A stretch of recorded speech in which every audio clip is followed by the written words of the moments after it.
Hello, and welcome to the Grow Patiently podcast, the healthcare success podcast, where we speak to fantastic people, just like Varuna today, to ask them about their amazing journeys in the healthcare industry and to learn from them.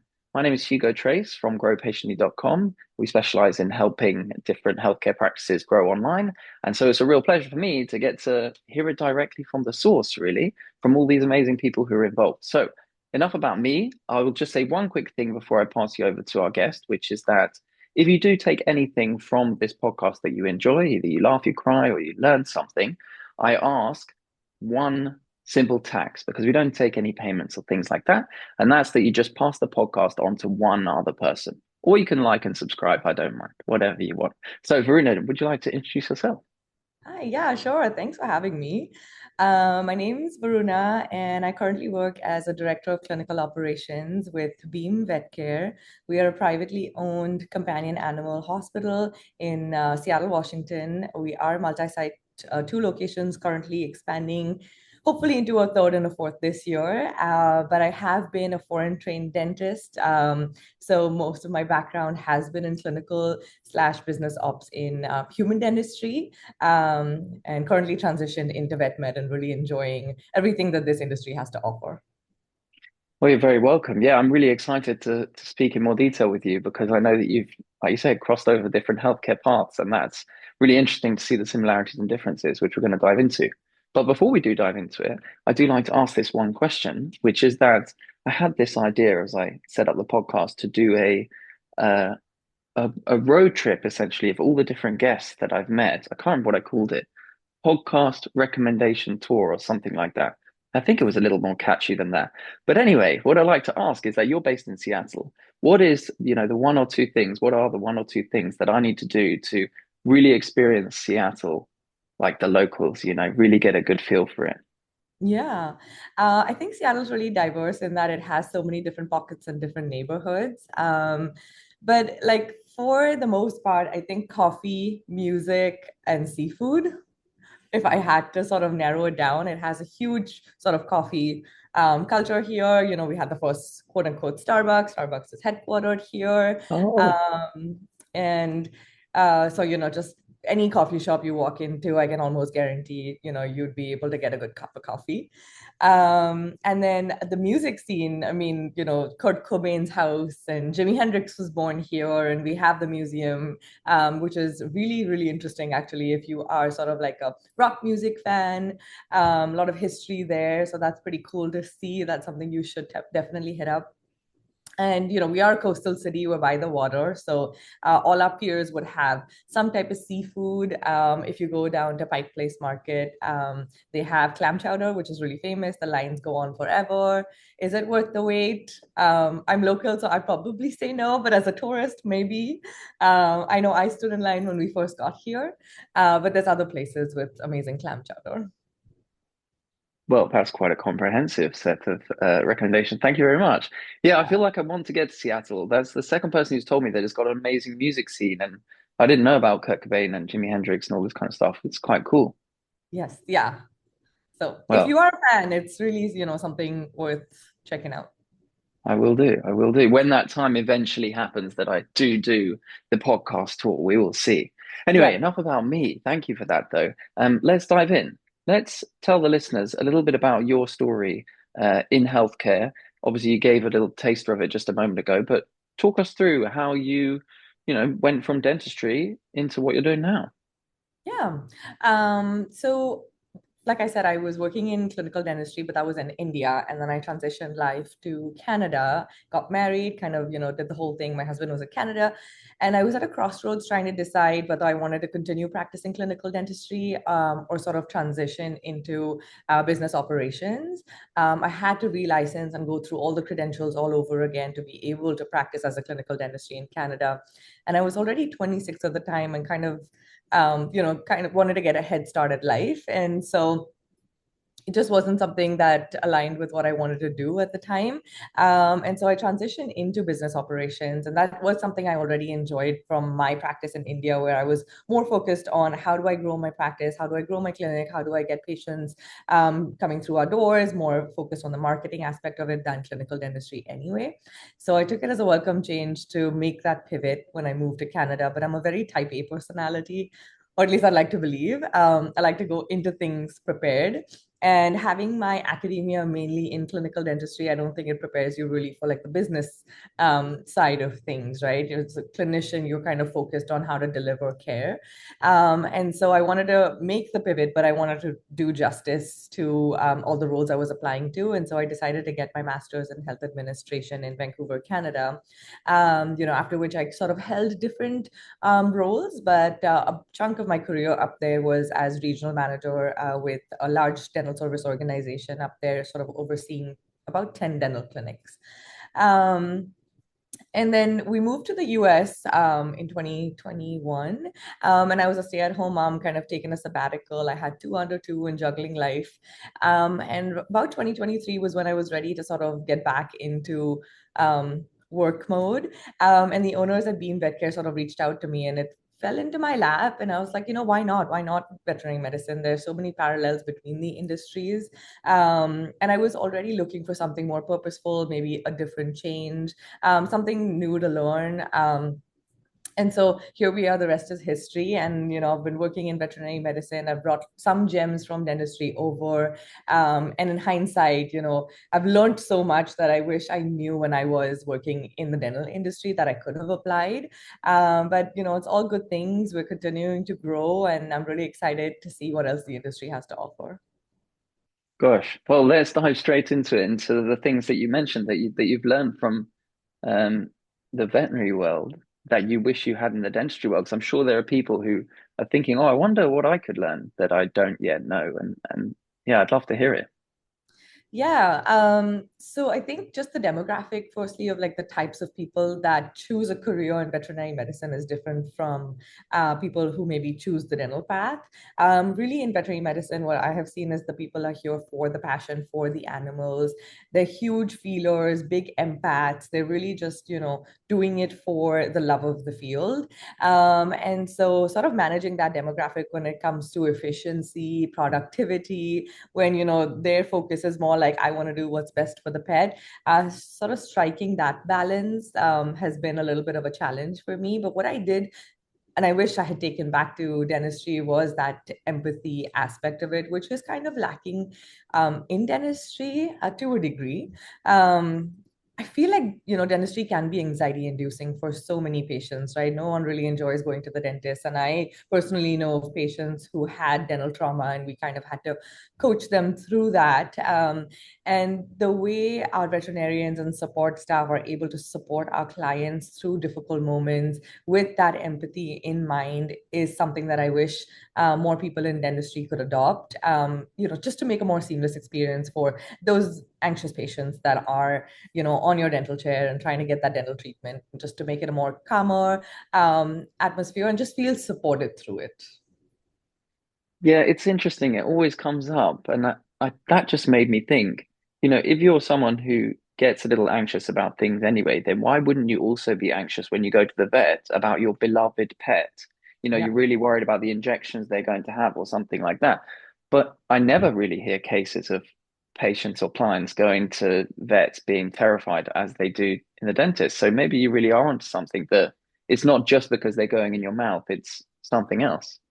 Right, exactly. And I think in dentistry, it's more about like, let's turn the revenue, let's stay efficient, let's, have our patients in and out at that 1 hour mark. They've gotten the cleanings, they've gotten the exams, let's get the next one in, which is fine, I guess, from a business standpoint. And, I was on the other side of that because I was a regional manager and I was focused on the numbers and the growth. Um, but now when I'm boots on the ground and I'm kind of working more in an industry that is rooted in, hey, yes, this patient was allocated 30 minutes, but we are going to go into the 45 or maybe an hour mark for this patient only because of the situation they're in, and the families are struggling with saying goodbye to their pet because it's, say, a euthanasia appointment, or, it's a more involved cancer patient and we didn't expect for this appointment to run over. It's not as focused on that productivity and efficiency and let's, churn things out at a certain, yes, there is obviously because we need to keep the lights on, but there's more sort of wiggle room and there's not as much pressure than it was, I think, in dentistry, where it's more, regimented. And interestingly, there may even be a retention play in that because people love their vets. I don't think people change vets unless something awful happens or they move locations. But Right. people do move dentistry. They do move dental practices, I think. Oh, 100%. And I can almost guarantee that every patient that we've given that extra 10 minutes to, by word of mouth or a Google review or some type of, marketing channel, they've sent us 3 patients our way saying they were so great with my pet. I recommend them going to you. So yes, I agree that monetarily we may have lost a couple $100 because we were running late and we weren't able to squeeze in another appointment or what have you. But the return on that extra 10 minutes, just the ROI was so much greater because we acquired 3 new patients, and the cost of acquisition for a client is way higher than what we lost for the 10 minutes that we spent with this client. I love the idea that you started that as this whole train as being the empathy, as opposed to being revenue generating. But we've realized that through the empathy helps generate more revenue anyway. Correct. Exactly. So I feel like managers and business owners need to change their perception of what profit really sort of equates to. I think, you can translate that with different forms of revenue streams. It doesn't have to be just the, dollar on your books. It's how many active patients you have, how many patients have you acquired, goodwill, good reviews, a good online presence. There's so many ways you can sort of measure success and profits. Definitely. Let's go back a little. Uh, you mentioned about how learning dentistry didn't really prepare you for business, which is something I hear all the time, and it's something I experience with my clients as well. Because it's not just dentistry, but within healthcare, most people start their businesses through the healthcare route, as in they start as doctors and then they end up taking on businesses. There are others who go the other route and they don't know anything about healthcare and it's slightly different. But but I was wondering if you could maybe, with all the experience you have now, go in and just tweak that curriculum that you took when you were younger.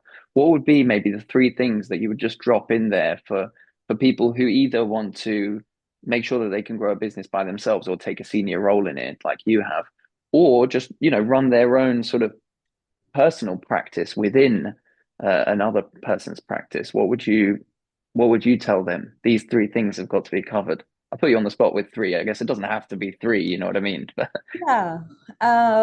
If I had to really narrow it down and where I feel like, owners or clinicians bring in management is really for the communication piece, the marketing aspect of it, and then the financials. So if we could have 3 things in our curriculum around communications, marketing, and financials, that would kind of at least have clinicians come out more well-rounded to take on if, say they were able to wanting to start their own business. I think oftentimes clinicians shy away from having difficult conversations. And so if communications was one of them, that would be really beneficial because I feel like you're not just dealing with, or in vet med, you're not dealing with the animal, you're mainly dealing with the owner, right? And so how to communicate effectively with the clients, that is something when it starts to get a more difficult is when they'll rope in the manager saying, oh, let me get my manager in and, they can take over. And so just having them more well equipped around communications and not just with clients, but even with their employees, right? You're running a business, you're going to be staffing it. So, how do you appropriately communicate with your employees, your vision, mission, goals? And then, when it comes to conflict, how do you resolve that? You probably don't have to take all of it on, but I think when you're initially starting, you're going to start as a solo practitioner with maybe an assistant and a receptionist, and you're still having to communicate with at least 2 people to get the business going, right? And then I think the financials, I feel like most clinicians are so in the dark with what EBITDA is and what their cost of goods sold looks like and what is labor costs and what the benchmarks in the industry are for that because it varies industry to industry. And they just don't seem to know. And I'm like, it's great that you are able to provide clinical dentistry and or veterinary medicine and provide that high quality of care. But as an owner, I think you need to be aware that you're still not profitable. And so understanding the financials, understanding your books, you don't have to do it like I said necessarily, but having an understanding of month over month or year over year what your growth looks like, whether you're growing, what you need to tweak in terms of profitability. I think that's important. And then how to market yourself. You could be a great clinician, you could be behind the scenes, providing excellent care, but if you're unable to market yourself, yes, your work speaks for yourself, but I think in today's day and age, with all the onlines and the SEOs and a lot of the word of mouth, I think you just have to know how to sort of navigate that world a little bit too. Yeah. How interesting. Yeah, because word of mouth now gets so watered down by the myriad of options that are out there online. So even if someone gives me a really great recommendation, I'm hit with 1,000 other marketing messages that if they're not also involved in it, Right. becomes quite tricky. Yeah, lots of gems there. Um, I was just thinking that I suppose well, no, let's dive into how dentistry and vet med is either different or similar because I think that's quite interesting because people who listen to this podcast, they some of them are business owners, some of them are just working within practices, some of them probably don't even have healthcare businesses, and it's interesting to see how you've taken sort of the models that you use for growth in dentistry over to vet med. I'd love to hear a bit about that. Like, what did you when you got there? What made you think, oh, this thing that I've done before, that's going to work, and what made you think, oh, that needs a bit of tweaking? Yeah, yeah. There's so many workflows that I adopted from dentistry into vet med that are working really great today and have translated into more treatment compliance, obviously higher revenue turnover.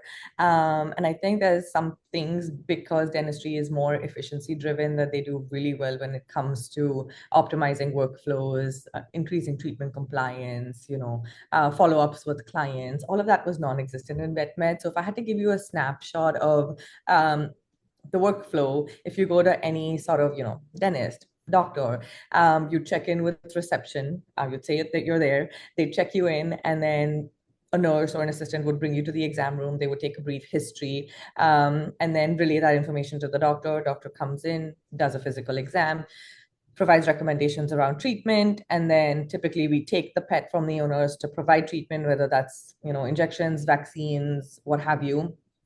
Bring the patient up front, collect payment, and off they go, right? And it's kind of the same process in dentistry as well. And so, yes, we applied the same concept in both industries, but what I had done in dentistry was a lean tool called value stream mapping, where we mapped the journey of our client from check-in or intake all the way to discharge. And we found a lot of redundancies in our workflow, and I applied that in veterinary medicine.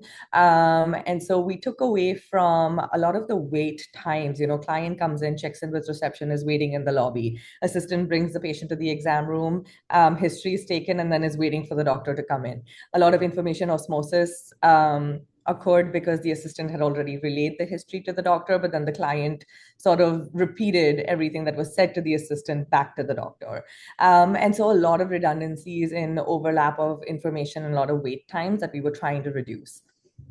And so we moved from check-in with reception to self-check-in and online bookings and confirmations, which took away from that wait time in the lobby. Our assistants would be like, oh, they've checked in. We would come and grab them right away, right? Because they self-checked in. It also reduced our no-show rate because of the confirmations that were automated. The client confirmed they were there, versus, reception is trying to play phone tag saying, hey, are you coming for your appointment? And then we had a ton of no-shows on our schedule. And then we moved to smart templates when it came to intake, where assistants would only get very relevant information, so that there was no overlap in information or wasted time with information then being relayed to the doctor when they went in. And we also would send digital forms out before the appointment. That way we have enough information before they came in. So, there's, again, more appointment efficiency and more time spent with talking to the doctor versus taking that history.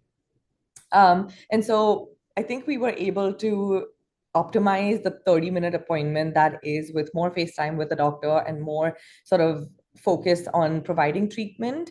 But one big thing that I brought over from dentistry was forward booking, which was absolutely non-existent when I came into at least these practices. And I think industry-wide, I think we're getting better now. But we all know in dentistry, if you leave that dental chair without your next appointment booked, your dentist is going to be calling you 6 times that you're trying to get you back into the office.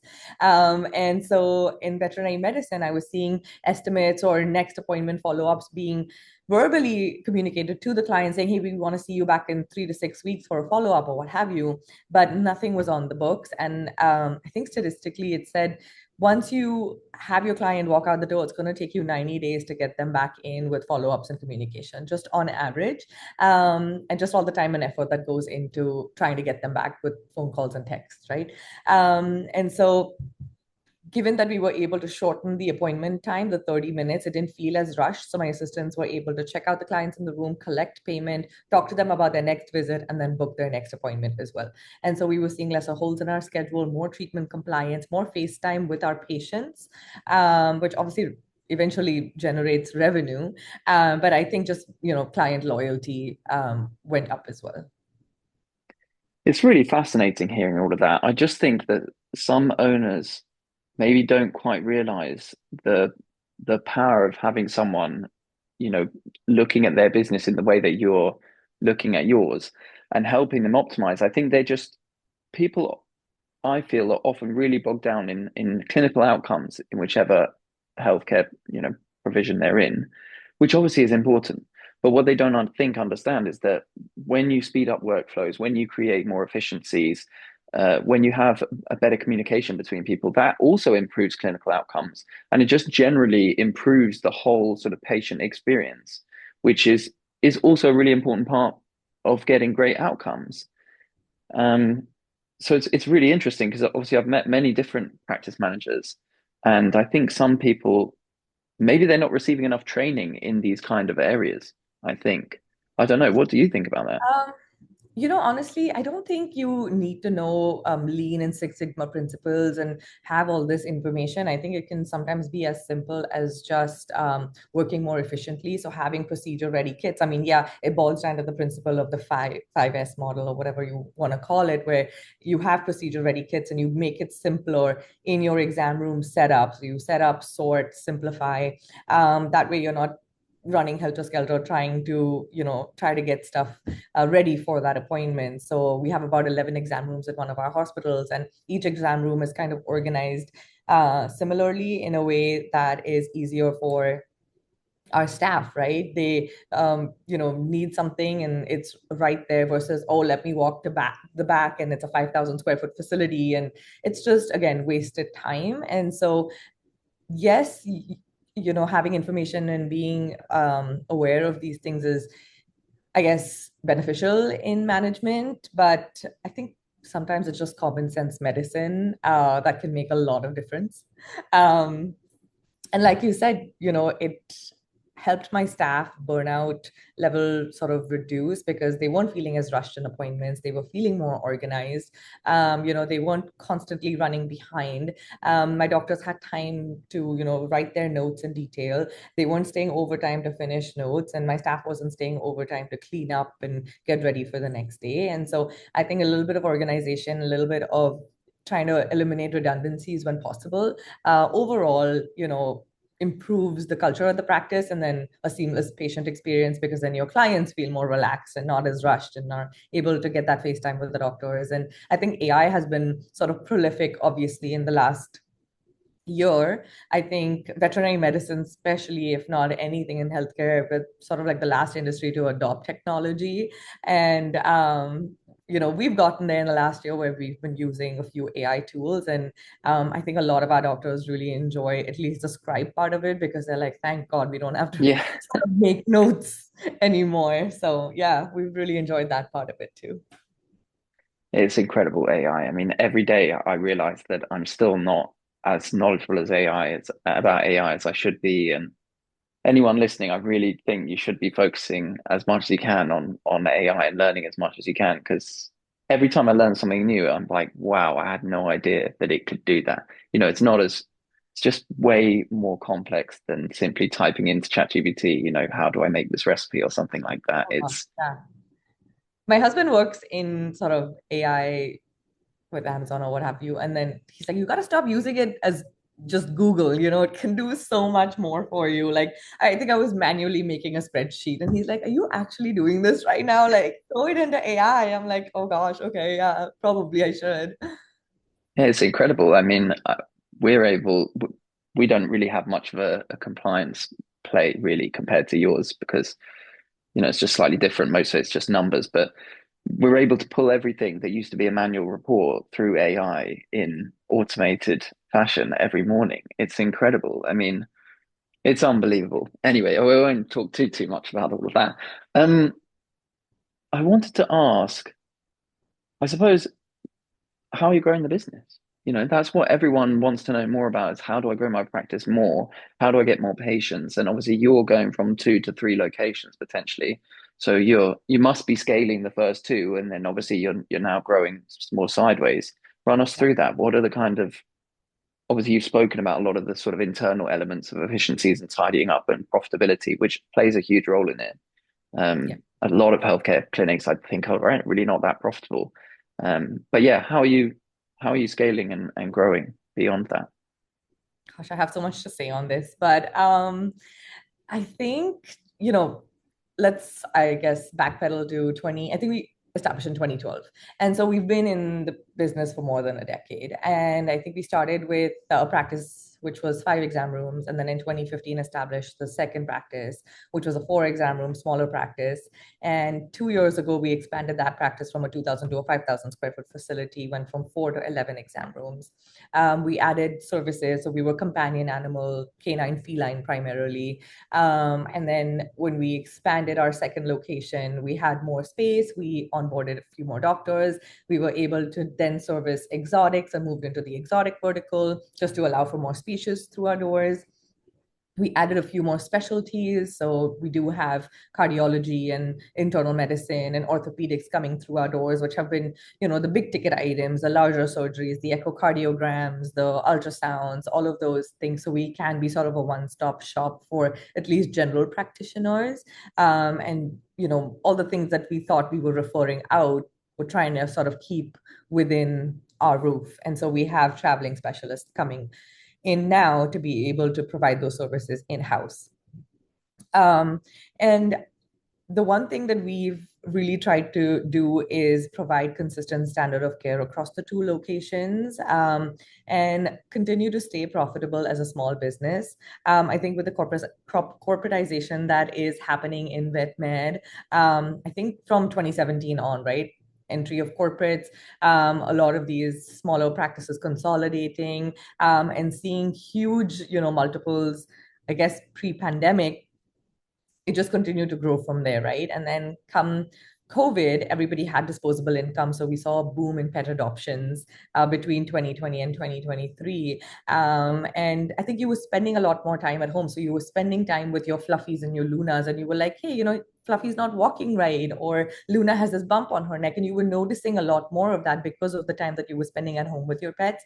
And so I think the industry was just booming during COVID with the number of pet adoptions, and then increase in appointments, and then also the lack of availability because there were clinics that were closed through that time, just safety and compliance.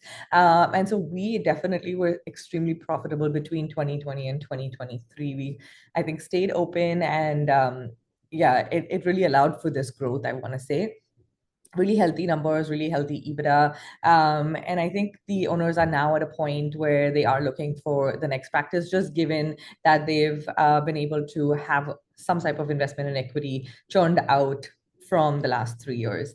And I think also there's a lot more practices, at least in Washington, that are going for sale. I think with the corporatization, there were, valuations and multiples that were inflated during COVID. And we're kind of now post-pandemic kind of going back into that pre-pandemic era where the normalization in those numbers is what we're seeing out there. But I don't think corporate sort of accounted for that when they were inflating numbers and multiplying the revenues. And today we're definitely seeing, shelters overflowing with pets, adoption rates dropping. The industry wide, I think appointments are a little bit lower as well. So you have to be sort of creative in how you can up that profit margin, or what a realistic profit margin for you is in today's economic market, because I think with the economic downturn, that is sort of unfortunately going to be the trend. So can you cut back on your labor costs? Can you cut back on your inventory costs? Can you optimize your work schedule? So maybe you don't need an extra pair of hands, you don't need an extra assistant. Just optimize, like I said, with, trying to be more efficient. Can you work with a little bit? Because I think labor is the biggest chunk when it comes to our expenses. I want to say 40% of a bucket is labor, 20% is cost of goods sold, another 20% is probably facility admin, those types of things. And so you land at a 20% EBITDA. And that's sort of like our baseline to work with. Of course, we've been hitting higher than that, which has been really great for us because we have been able to keep our inventory costs down and our payroll costs down to a certain degree by optimizing workflows. And that's allowed for growth. I think the practice owners are at a point where they're like, we want to beat the corporates. And I think corporates have centralized buying power, right? They have all the contacts with our vendors. And so the only way to beat the corporates is growth, to be able to get those numbers through our vendors. They have a marketing team and what have you. But I think the clients are also starting to feel that integration fatigue of, if I go to a Banfield hospital in Seattle, but I go to the same one in Miami. For a lot of clients, that consistency is feeling safe. But for a lot of clients, they are just feeling like a number on a spreadsheet. Those vets will have a quota of selling wellness plans and a certain number that they want to see on their books and what have you. And I think now more than ever, clients want custom tailored care. They want to support local. They want to support small businesses. They want to see consistent faces. And I think with the corporate exodus and the turnover with staff, if you go to any of these websites, you'll hardly ever see the same faces on there. And we really pride ourselves on the low staff attrition. Everybody on our website has been with us, anywhere between 7 to 10 years. And so I think we should lean into your stay factor, because clients are willing to pay for that consistent standard of care, the same faces, because, they know your pet, they know the history. And I think that's invaluable to clients today. So if you can focus on things, that are a differentiator for you, I think you can continue to grow and stay profitable. And I think we've been able to do that to a point where we now want to be able to look at another location. Yeah, I think so many people with the consolidation that's been going on across all of healthcare, especially in the States, but also in the UK, is people are a bit worried about it, thinking that's going to be the end of the independent. And it's not making things easy, let's be honest, but at the same time, it opens a huge window that you've alluded to, which is that people actually like independent things. Not Yeah. everybody wants to just be a number and for it to be a faceless organization. And, like going to Coca-Cola to look after your dog feels like a strange thing. You'd rather have, the nice lady or man who always gives them an extra treat or whatever it is. Yeah. Okay, so we're kind of drawing towards the end, but been so fascinating speaking with you. It's sort of making me think I need to look back through my own business and think more deeply about profitability and finances and things like that, which is great. This is one of the reasons I love this podcast. I get to chat to so many people that sort of challenge my own brain. But looking a little bit further forward, the business and the industry, what are you sort of projecting? What are you thinking is over the hill and coming not over the hill, is around the corner, and how are you preparing for that? Yeah. I mean, I think I mentioned previously, I think the industry is kind of a little bit on a adjustment downturn kind of path where, the adoption rates on pets isn't as high as it was. And I think there's more studies now than there were previously about the cost of animal care going up. And more we're hearing even from our own clients how expensive veterinary care is. And a lot of people turning to more low cost clinics, more affordable clinics. We're getting a lot more of, can you recommend somewhere where we can get this done at a more cost effective rate? And so I think that trend is going to continue, unfortunately. And so practice owners have to be more realistic about, like I said, what those profit margins look like. How much can we increase our prices year over year so that we're not seeing a big exodus of clients? and trying to keep that care affordable. And I think corporates definitely have a bigger margin in price adjustments because they get such big discounts on the vendor side of it. On the independent side, I think, like I said, the practice owners just have to be realistic on what their profitability is going to look like. And I think brand loyalty, customer loyalty is going to go a long way. So if you are able to retain your clients by being a differentiator, like I said, your doctor knows that your daughter is going off to college, and the relationship between the pet and the daughter is going to be a little bit strenuous, and maybe the pet's going to have a little bit of an anxiety phase. So how to sort of manage that or prepare the clients for that with that transition is invaluable to clients today. I don't think they want to be felt like they're just a number on a spreadsheet. They want that connection, especially in today's day and age with the AI boom. I think connection is something and that eye to eye contact and being able to have that connection with your doctor is huge. I think with the introduction of telehealth, I just recently read in Washington State that telehealth is going to be quote unquote legal. And I think the industry is kind of evolving to more of a convenience-based, consumer lens of I just want a vaccine for my dog, and I don't really care about which doctor I see. And it's shifting from the provider-centric merit to more of a consumer lens of convenience. And I see that. I have a lot of clients who will call and say, I just need vaccines for my pet. Can you get me in, without asking for a certain doctor? Unfortunately, it's not great because doctors do want to build a client base, and they do want to be seen as, I have a relationship with this family. But that is shifting. And so I think continuing to try and keep that connection with your clients, not deviating from let's do telehealth or this can just be a phone consult. I think you eventually start to lose that connect with clients if you go down that path. I think using AI to your benefit, if the AI can record and take notes while your doctor can make that eye to eye contact with patients and continue that connection and let them focus on, oh, yes, I remember it was your daughter's birthday last week or your son's graduation, allowing them a little bit of their free bandwidth during that versus typing and the clients talking to the back of their head. I think that's invaluable in retaining staff, reducing burnout, but also increasing that connection with your clients. I think focusing on little things like that can help at least mitigate the impact that this downturn is going to have on practices.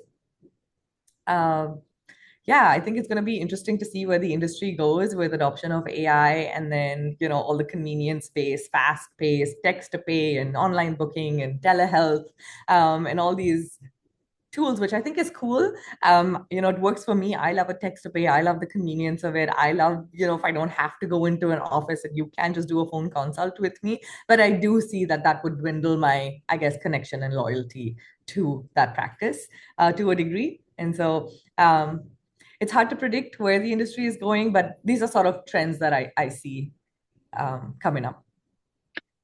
I think you can just only be excited about it all, and you just got to look at it through that lens and think, yeah, whatever it throws at us, will be good because we have the skills that we have and all this kind of stuff.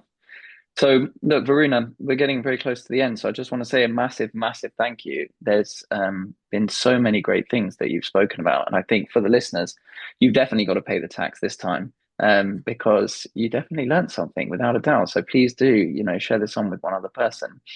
But yeah, Varuna, what I wanted to ask as my final question is this. If you could go back to the young version of yourself and you could just pop there for one quick moment. You can only say one thing to them, related to your healthcare career. So it can't be invest in Bitcoin or, there's this thing called Google, you should create it. Uh, what would that one piece of advice be to young Varuna? I tell her, look how far you've come and just be grateful every step of the way. I You love don't it. need anything more. Good stuff. All in the gratitude mindset. That's all you need. Awesome. Well, Varuna, thank you so, so much. Reminder to all the listeners, I'm Hugo Trace. If you want to find out more about Grow Patiently in the podcast, do head to growpatiently.com. And Varuna, what about if people want to follow up with you? If they want to, find out more about you, is there something they can follow online, or is there anything they maybe even want to reach out directly to you? Yeah, I think LinkedIn probably is the best way, and it's Varuna Trivedi.